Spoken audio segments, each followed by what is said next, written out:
Hello friends, welcome to our channel. இன்றைக்கி நம்மளோட இந்த வீடியோவில் சூப்பரான சொரக்காய் கூட்டு எப்படி செய்யலாம் அப்படிங்கிறது பார்க்கலாம். ரொம்பவே சூப்பராக ஹோட்டல் ஸ்டைலில் செஞ்சுருக்கேன். நீங்களும் இதே போல் ட்ரை பண்ணி பாருங்கள். ரொம்பவே சூப்பராக இருந்துச்சு. வாங்க போய் வீடியோக்குள்ளே போகலாம். ஃபஸ்ட்டு நான் பிஞ்சு சொரக்காயாக எடுத்துட்டேன். இது நல்லா தோல்லாம் சீவிட்டு சின்ன சின்னதாக கட் பண்ணி எடுத்துடலாம். பாத்திரத்தை அடுப்பில் வச்சுட்டு நம்ம கட் பண்ண சொரக்காவை சேர்த்துடலாம். சின்ன வெங்காயம் கொஞ்சம் போட்டுக்கலாம்.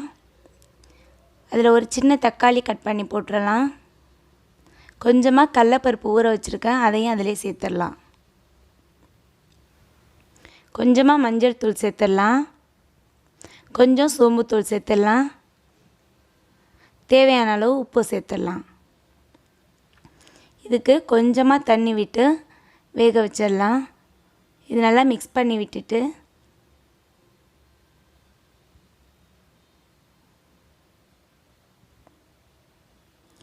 ஸ்டவ் ஆன் பண்ணி விட்டுட்டு இதை க்ளோஸ் பண்ணி வச்சிடலாம். இது நல்லா வேகட்டும். இப்போது மிக்ஸி ஜார் எடுத்துகிட்டு கொஞ்சமாக துருவின தேங்காய் எடுத்துடலாம். ஒரு ஸ்பூன் ஜீரகம், ஒரு பச்சை மிளகாய் இதை சேர்த்து அரைச்சி எடுத்துகிட்டு வந்துடலாம். நமக்கு அரைச்சி தேங்காய் பேஸ்ட் ரெடியாக இருக்குது. இப்போ சொரக்காயும் வெந்துருச்சு. சொரக்காய்க்கு கொஞ்சமாக தண்ணி சேர்த்தாலே போதும், வெந்துடும். இப்போ நம்ம அரைச்சி வச்சுருந்த தேங்காயும் சேர்த்துடலாம்.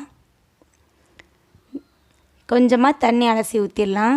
இந்த தேங்காவில் ஜீரகமும் பச்சை மிளகாவும் சேர்த்ததுனால நல்ல வாசமும் நல்லாயிருக்கும், டேஸ்ட்டும் சூப்பராக இருக்கும்.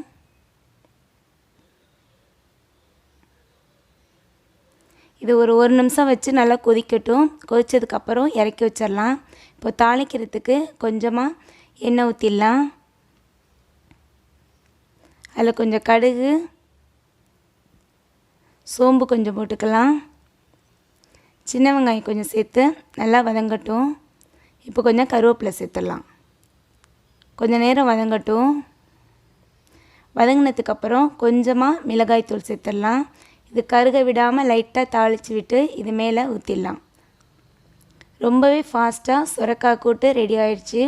ரொம்ப டேஸ்ட்டாக வந்திருக்கு. நம்ம வெஜ் ஹோட்டலுக்கெலாம் போனோம் அப்படின்னா இந்த ஒரு டேஸ்ட்டில் ரொம்பவே டேஸ்ட்டாக நல்லா வச்சுருப்பாங்க. அதே ஸ்டைலில் நானும் இன்றைக்கி ரெடி பண்ணியிருக்கேன். உங்களுக்கும் இந்த சொரக்காய் கூட்டு ரொம்பவே பிடிக்கும். நீங்களும் கண்டிப்பாக ட்ரை பண்ணி. பிள்ளைங்கள்லாம் சொரக்காய் இது மாதிரி நீர்க்காயெலாம் அவ்வளோவா விரும்பி சாப்பிட மாட்டாங்க. ஆனால் அவங்களுக்கு பிடிச்ச ஸ்டைலில் இது மாதிரி செஞ்சு சாதத்தில் பிசைஞ்சு கொடுத்தோம் அப்படின்னா ரொம்பவே விரும்பி சாப்பிடுவாங்க. Okay, thank you.